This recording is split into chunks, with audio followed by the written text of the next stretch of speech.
War Pugs. Well, what else do I need to tell you guys? It's the Fat Electrician. It is something that I know nothing about.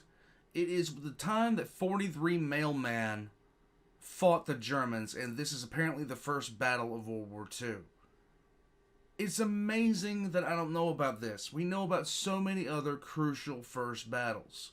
But I never heard of Mailmen fighting the Germans.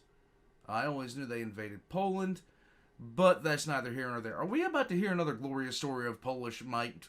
Are we about to hear another glorious story of Polish might and vigor in the face of the overwhelming odds of the enemy? I do believe we are. Guys, FatElectrician.com is where you're going to get some great merch. I highly recommend that. I also highly recommend checking out when I put his links in the description down below. I highly recommend checking those out because he's got some great sponsors. I'm just saying. Shields. He's got a computer company. Tools. Dude. All that being said, the Fat Electrician is going to educate us today on what it looks like when the Postal Service goes postal on an invading army. I do believe. I don't know what this is. This has got to be against Poland. Let's check it out. It's September 1st, 1939. It's Friday, but you've got a job. You've got stuff to do because you're a Polish mailman and you just got to work. So you grab your packages and you set out to go deliver the mail. And right as you step outside the post office, a bunch of armored vehicles pull up full of German SS soldiers and they inform you that you're going to surrender or else. Do you A, surrender, or B, go back in the post office and proceed to get in a firefight with the Germans for the next 19 hours? Today we're talking about the most gangster post office of all time and the first battle of World War II, when 43 Polish mailmen went toe-to-toe with the German SS for 19 hours. But first, a word from our sponsors. This video is brought to you by my favorite sporting goods store, Shields. They've got over 35 retail locations all across the United States. And if you can't make it to one of these incredible retail locations, they also have an even better online store that I'm going to have linked in the description down below. And of course, our newest sponsor, Zaka Life Go Balm. It's made in the USA, 100% organic, full-spectrum CBD balm that you can put on any ache, any sprain, or athletic. What was I telling you guys about 5 minutes ago about how he has great sponsors? What was I telling you guys about 5 minutes ago? Check out the links in the description below. Get yourself some pain-relieving balm. And I can tell you this, like, I did not ever use anything like this before. Like, my joints are fried. My joints are completely busted after being in heavy construction, after being in the military. My joints are completely and totally fried. There's just no ifs, ands, or buts about it. This stuff actually helps. I have some of this, well, not this exact brand, but I do have some of this stuff. Injury, and it's going to make it immediately feel better. This is one of the few times that I've actually approached a company to rep their product and not the other way around, because I actually use this stuff. Okay, I'm 30, I'm fat, I've been doing construction for years, things hurt, this makes it not hurt. So if you're in the same boat as me, go ahead and give this stuff a try over at ZakaLife.com. Use the discount code FAT5 to save some money. Let's get back to the video. There you go. Important background info. This is the German Empire before World War I. Got it? Okay, great. This is the German Empire after World War I. Notice how Poland cuts it in two, and at the very tippy top of Poland, there is the free city of Danzig. Okay, what is a free city, and why does that map seem to imply that it is its own country? Well, because basically it is. It is its own sovereign entity with its own passports, its own currency, and its own form of government. You see, at the end of World War I, when they were negotiating the Treaty of Versailles, both Germany and Poland really wanted dominion over the city of Danzig, because as you can see, it's built on the coast of a perfect geographic harbor. This made it a major port city and an economic powerhouse, which is why Germany and Poland were both fighting over it, and they were fighting over it for so long that it would end up holding up the entire Treaty of Versailles. And finally, the League of Nations stepped in and they're like, hey, okay, well now neither one of you are going to get it. It's going to be its own sovereign entity, its own little thing, whatever. We don't have time for this. Moving on. So anybody who does not know that the Treaty of Versailles set up the Second World War is just fooling themselves. The Free City of Danzig was founded in 1920. However, considering that pretty much the entire population was either German or Polish, Danzig decided that they were going to grant a bunch of extraterritorial properties to either country, and one of those properties would be the Polish post office, which was just that, sovereign Polish territory. And that's pretty much all the background info you need. So fast forward to April 1939, things are getting real tense between Poland and Germany. Yes. Hitler's been in power for the last 6 years, the Nazi movement is well underway, and for the last couple of years, a ton of hardcore Nazis referred to as the brown shirts have basically been trying to intimidate Polish people to move out of Danzig so they can reestablish it as part of Germany. Poland, seeing this, decides, hey, they might try something soon on our extraterritorial properties, so we're going to take a single army combat engineer by the name of Konrad Gierski. We're going to send him over to the post office. He's going to help fortify that position and teach all the mailmen how to fight. That way, hopefully, they'll be able to hold the post office for like an hour or two while the army has time to get in there and defend it. So Konrad shows up at the post office. He's got a bunch of pistols, some carbines, a couple of crates of grenades, and 3 Browning 1928s,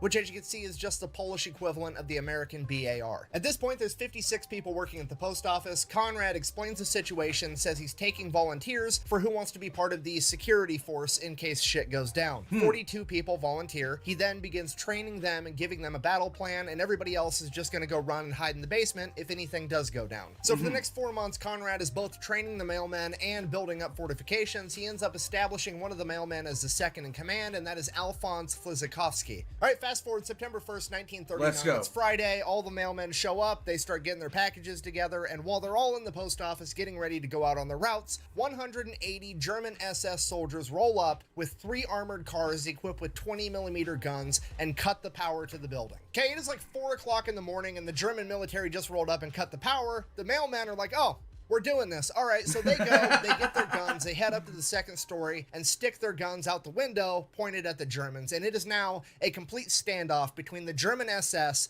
and the Polish post office. So they're having this military grade stand. They just wanted to deliver the mail. Can you imagine a 90s voiceover trailer for this? They just wanted to deliver the mail. The Nazis decided it was not to be so. Standoff, and then a bunch of civilians start showing up, like newspaper journalists and radio stations, and people are breaking out cameras and they're recording, and then just a giant mass of civilians shows up to watch. And as it turns out, they've all been invited by the Nazis to come and bear witness to the great German military retaking the city of Danzig. So once they all show up and get the cameras up and rolling, then the head of the SS walks forward and makes an announcement to the front of the post office, basically saying, hey, why don't you guys just come out and surrender, give this post office back to the Germans that you stole it from. Clearly he was anticipating that a bunch of mailmen would just surrender, turning over the post office completely intact, making a great piece of propaganda for the Nazi war machine, showing that the Polish were just surrendering at the mere sight of the great German army. But what he got instead was 43 Polish mailmen that responded with, So now the leader of the SS is absolutely furious because his little publicity stunt just backfired, and now the Polish mailmen are making him look bad. So he's absolutely going to attack. But here's the thing. He has to attack and try to preserve the post office itself to not destroy the building, because that's the whole point. They're trying to reclaim the city, not destroy it. But then nothing happens for like half an hour. It's still just a standoff, and the Polish mailmen are like, are we fighting or not? What's happening here? Are we just going to stand here all day pointing guns at each other? What's the deal? So they wait. Like shit or get off the pot. Let's go. And they waited what felt like an eternity, but in reality, it was only half an hour, because at 4:45 a.m., there would be a huge explosion off in the distance, and that explosion would be the guns of the German battleship, the Schleswig von Holstein, firing on a Polish military outpost. And these are the first shots of World War II, officially starting the invasion of Poland. This would also be the signal for the SS to begin their attack on the post office as they open fire. Here's the thing with that. The mailmen were inside of a brick building on the second story with machine guns, and the 180 Nazis were standing out in the middle of the street with 3 armored cars. So you're facing plunging fire in a confined space. What do you do? As soon as the Polish defenders opened fire with their BARs, the Nazis realized that they had made a strategic fucking error, as all of them frantically ran, and all 180 of them tried to hide behind these 3 armored cars. So now all the Nazis are pinned down behind these 3 armored cars, and the 3 armored cars turn their turrets with their 20mm guns and begin firing on the front door, trying to break it in so that all the soldiers can rush into the building. So the mailmen, realizing what they're doing, they grab their rifles, their grenades, and their BARs, and they run downstairs and set up firing positions behind the service counter of this post office, as all the guns are just aimed at the front door, waiting for the Germans to break through it and rush in. So they're quite literally going to put a tax on that ass. You understand what I'm telling you right now? World War II literally started off like a shitty joke. 180 Nazis walk into a BAR. So the Nazis finally blow open the front door. And 10 of them come running inside, to which the mailmen are like, "You've got mail."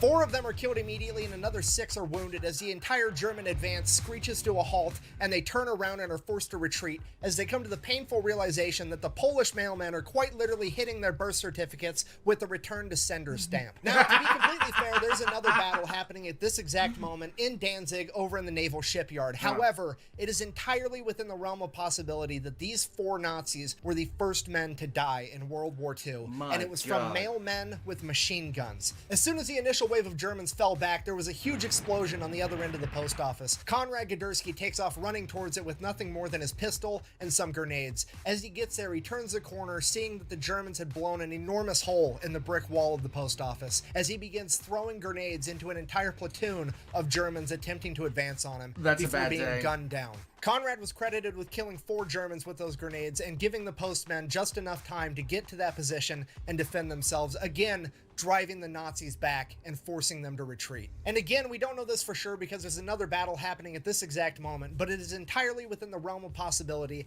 that Konrad Gadersky has just become the first man to give his life fighting against the Nazis. With the Germans retreating and Konrad Dursky down, the second man in charge, Alphonse Flizikovsky, rises to the occasion and begins instructing all the other postal workers what to do, getting them back into a fighting position, anticipating a third attack. But the Germans are so mad and so embarrassed that their publicity stunt is failing this bad that they don't want to risk it, and they decide that they're going to call for backup. Bear in mind, it's like 5 o'clock in the morning right now, and the Germans wait 6 hours until they can get reinforced by the regular German army, and they can show up with artillery.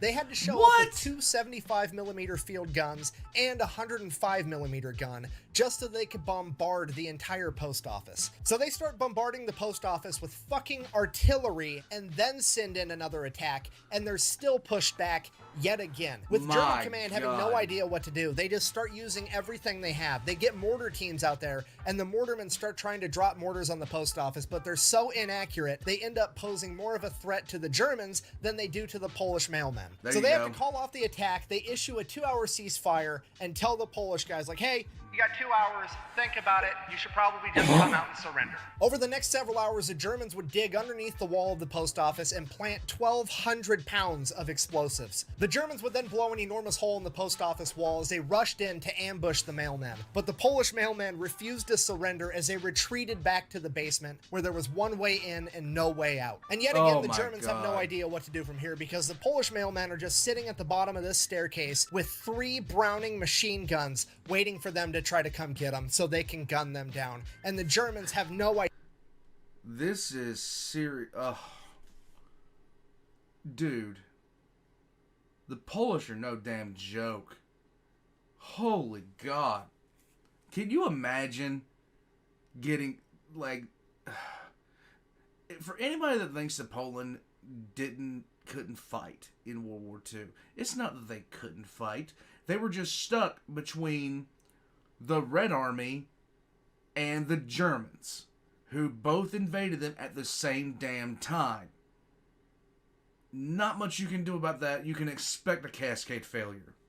Idea how to proceed. At this point, the German commander comes to the realization that these mail carriers are not going to quit defending their post office as long as there is a post office to defend, and he is just going to get rid of the entire building altogether, as he orders the Danzig Fire Department to begin flooding the basement full of gasoline. The mailmen immediately recognize the smell and begin evacuating the basement as quickly as they could, but not before the gasoline would be ignited by a grenade, killing 3 of them before the rest could escape. With the building burning and nowhere else to go, many of the postal workers decided that they wanted to surrender, but Alphonse Flizikovsky and 5 other men knew that if they surrendered, they would not be treated well by the Nazis. So they decided that they were going to try to run and escape. The other 36 mail carriers decided to surrender, leaving the building under a white flag. The Germans immediately shot and killed the postal worker that was carrying that white flag and took the remainder as prisoners. Of the other 6 postal workers that escaped, Alphonse Flizakovsky and one other would be captured the next day on September 2nd, as the other 4 would actually escape and get away. Nice. This would bring the total count of mail carriers that were captured to 38. Over the following days, 10 of them would die in the hospital due to injuries they sustained during the battle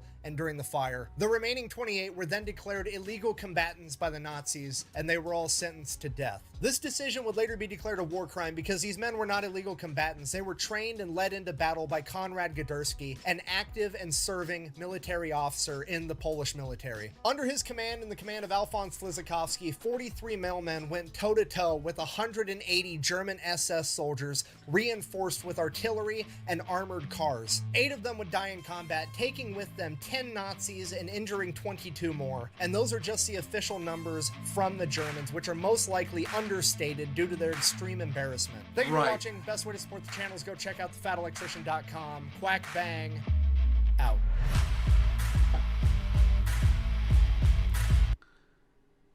If you're invading somebody's country, like, you really don't get the right to say who it is, and it is not a legal combatant. You just don't, you don't get that right. Especially if you're doing it under these kinds of auspices. You don't get to specify who and who is not a legal combatant. You just don't get, you don't have that right. You don't have that right. If somebody ever invaded this country, rest assured, you know, that ain't gonna slide with me. It ain't gonna slide with me. America has guns, a lot of them.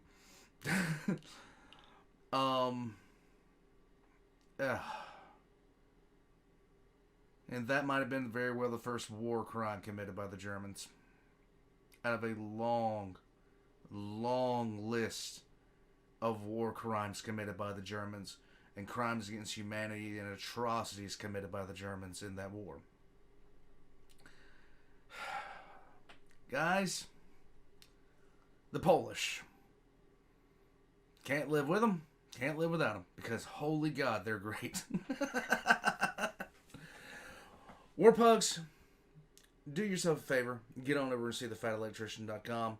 Get yourself some shirts. Get yourself some merch. The only reason I'm not wearing one right now is because I don't have a clean one. They're on the laundry. I saw this drop and I was like, hey, I got to check this out because that's a hell of a title. That's a hell of a title. I love when I learn about something I didn't know before. And this is something I most definitely didn't know. And that kind of surprises me, because with as much attention as I've paid to World War II, you'd think I know a good bit more about the opening stages of it, and not just, you know, the meat and potatoes about the different offensives and things like that. You'd think I actually know about this event, but I had no idea that this actually happened. This is the reason I like the Fat Electrician as much as I do. And I am all for checking out anything that he puts out. Because the sheer fact of the matter is, guys, sheer fact of the matter, War Pugs, the more you know about history, the better off you are. Even if it's just the crazy parts. And there's nothing more fun than the crazy parts and the crazy people. But until next time, War Pugs, this crazy person is going away. And I don't quite know what I'm doing with the rest of the night. But whatever you're doing with the rest of your day, please do me a favor.